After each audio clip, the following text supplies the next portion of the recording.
Mesdames et messieurs, bonjour et bienvenue dans notre édition de la mi-journée. Les titres. Environ 6 millions d'électeurs ivoiriens ont été appelés hier à élire leurs conseillers régionaux et municipaux. Au nombre de ces électeurs, le chef de l'État, Alassane Ouattara.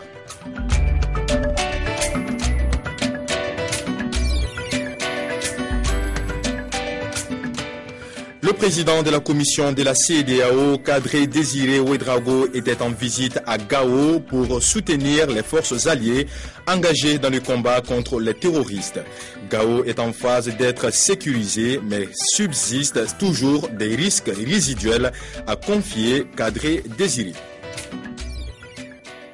Voilà, bienvenue dans cette édition. Près de 6 millions d'électeurs ivoiriens ont été appelés hier à élire leurs conseillers régionaux et municipaux, 2 ans après la fin de la crise post-électorale de la présidentielle de novembre 2010. Au nombre de ces électeurs, le chef de l'État ivoirien Alassane Dramane Ouattara, pour qui ces élections locales sont très importantes.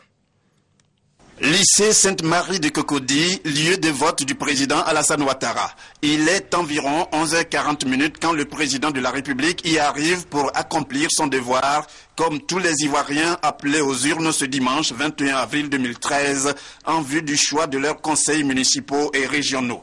C'est au bureau de vote numéro 7 que le président Alassane Ouattara, avec son épouse Dominique Ouattara, va se rendre peu de temps après son arrivée pour mettre son bulletin dans l'urne. Cet acte comme une réelle opportunité pour le président de la République en tant que premier citoyen de la Côte d'Ivoire d'en appeler au bon sens et à la responsabilité de tous pour une élection sans violence, civilisée et démocratique. Je viens de voter et j'encourage tous nos concitoyens à faire de même. Les élections locales sont des élections importantes pour la gestion décentralisée du pays. Ça fait 12 ans qu'il n'y a pas eu d'élection au plan local, puisque les dernières se sont tenues en mars et en juillet 2001. Donc il était temps. Je me réjouis que nous ayons pu organiser ces élections maintenant, après de nombreux reports. Pour le président Alassane Ouattara, la participation massive des populations à ce scrutin, le dernier du processus électoral, va constituer une contribution à sa réussite et permettre ainsi à chaque acteur de se consacrer entièrement à son rôle face aux défis de développement. Maroc, dossier du Sahara, la proposition d'élargir le mandat de la MINURSO à la surveillance des droits de l'homme continue de mobiliser. Hier, c'est la société civile qui est montée au créneau. Elle s'est rassemblée pour un sitting sur la place Mohamed VI. Dieu, la patrie, le roi, la devise du royaume a été brandie place Mohamed VI Al-Hoceïma par des centaines d'habitants de toute la région.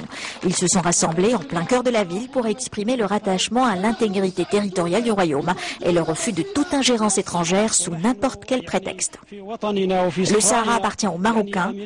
On aurait souhaité que les États-Unis interviennent pour libérer nos concitoyens emprisonnés dans les camps de Tindouf. C'est la meilleure façon de défendre les droits de l'homme.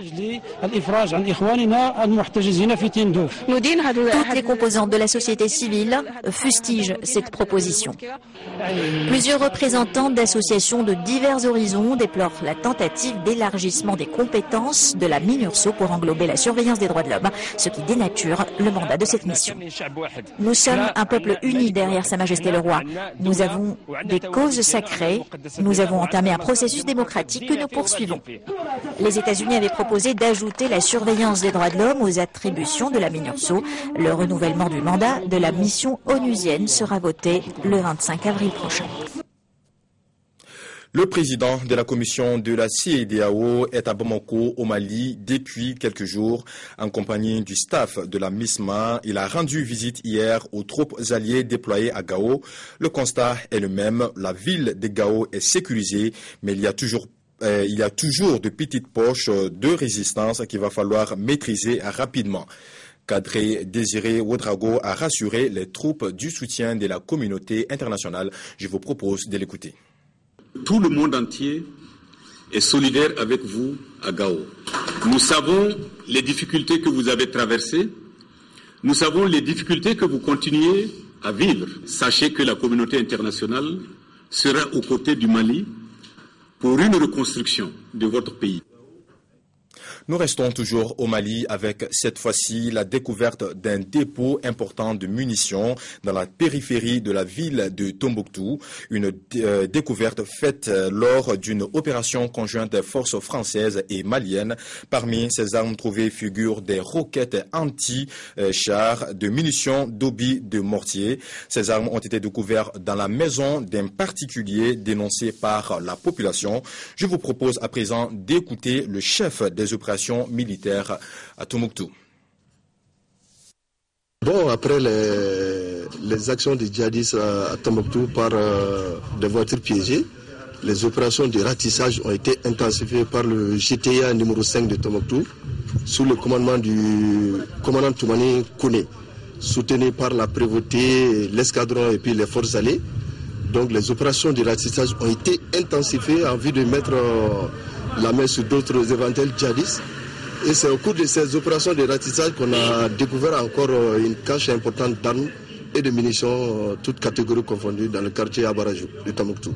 C'est des cartouches de petit calibre de 7,62 mm semi-long, 12,7 en passant par les 14,5, les roquettes de 40 mm type China et puis type russe.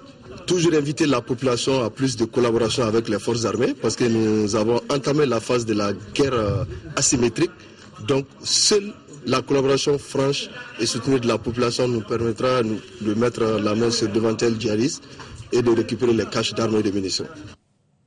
6 policiers espagnols ont été blessés hier alors qu'ils voulaient empêcher une quinzaine de migrants d'Afrique subsaharienne d'entrer par voie maritime à Melilla depuis le Maroc. 5 migrants ont été arrêtés, 10 autres ont pu échapper aux policiers.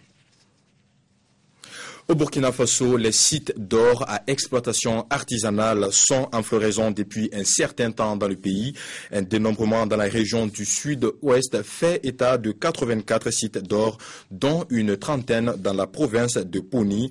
Situation préoccupante pour les autorités et populations locales, plus particulièrement les producteurs agricoles. L'impact de leur paillage sur l'agriculture, c'est dans ce reportage de nos confrères de la télévision burkinabé.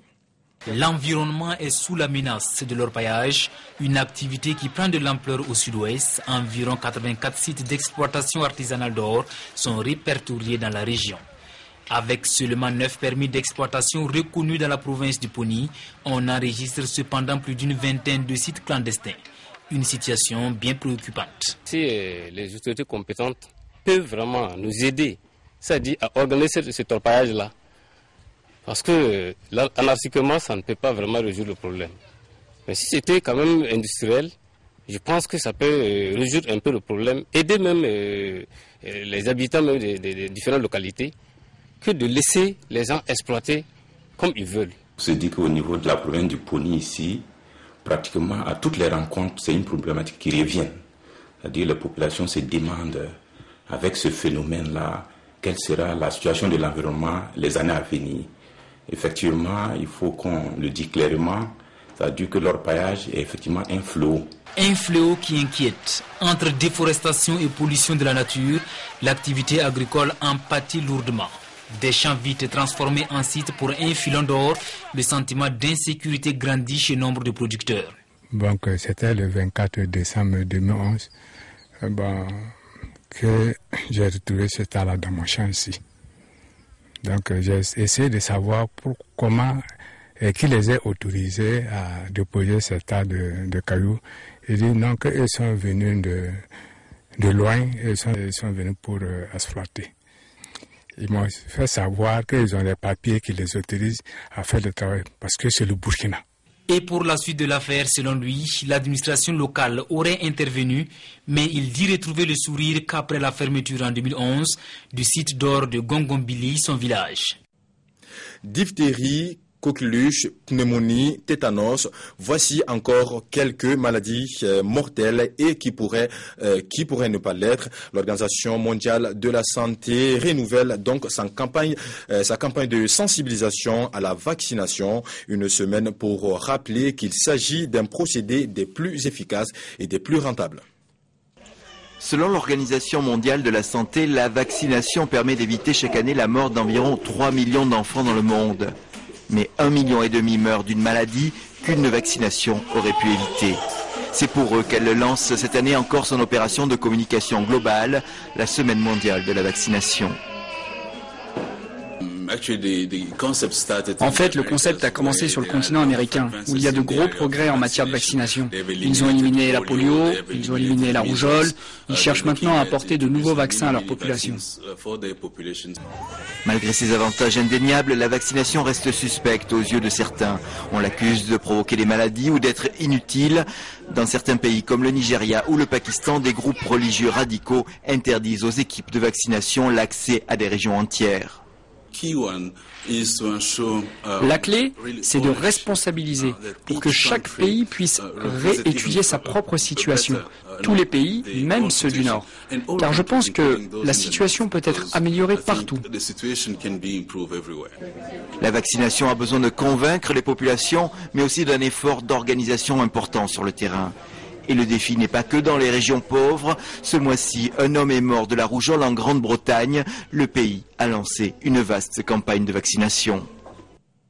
Commercialisation des petits oiseaux portés en cage par les revendeurs qui sillonnent les rues de Dakar au Sénégal. Ils sont très prisés par certains Sénégalais pour des raisons mystiques. Une activité très lucrative mais réprimée par la loi. Être oiselier répond à des normes bien précises. Tiaroy, point de départ des vendeurs d'oiseaux à travers les rues. Ici, une cinquantaine se ravitaillent tous les jours. Baba Galessi en fait partie. Il achète 120 oiseaux tous les jours, sauf le dimanche. Il s'empare de la cage. Sa journée de travail commence. Ces 120 oiseaux lui rapportent 6 000 francs CFA. Les 2 400 vont aux fournisseurs. Il réalise un bénéfice de 3 600 francs CFA, sachant qu'un oiseau se revend à 50 francs CFA sur le marché. Baba ne se plaint pas trop. Je vis bien de mon métier. Je rends grâce à Dieu. L'activité me permet de vivre décemment. À l'image de Baba, tous ceux qui pratiquent l'activité admettent que le business se porte bien. Un succès qui trouve sa justification dans les croyances mystiques des Sénégalais. Le seul fait de libérer des oiseaux peut résoudre tes difficultés. Ils me protègent. En les achetant, je les tourne autour de ma tête avant de les laisser partir. Et ils vont prier pour moi. Ces oiseaux granivores proviennent de la vallée du fleuve Sénégal. Ce sont des Cléa capturés dans les environs de Richard-Toll. Une fois libérés à Dakar, ils sont complètement désorientés. Est-ce que Dakar y a de la place pour ces oiseaux? Il n'y a pas de granivores autour de Dakar. La commercialisation est régie par la loi numéro 8604 du 24 janvier 1986. Or, celle-ci ne prévoit pas la vente des oiseaux dans la rue. Ce qu'on reconnaît, c'est un oiselier qui capte une catégorie donnée d'oiseaux et qui les exporte. La vente d'oiseaux fait vivre, mais elle ne doit pas compromettre la biodiversité aviaire.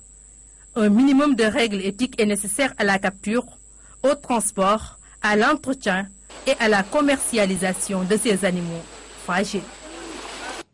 Voilà qui referme cette édition. Merci de l'avoir suivi. À très bientôt sur notre chaîne. Au revoir.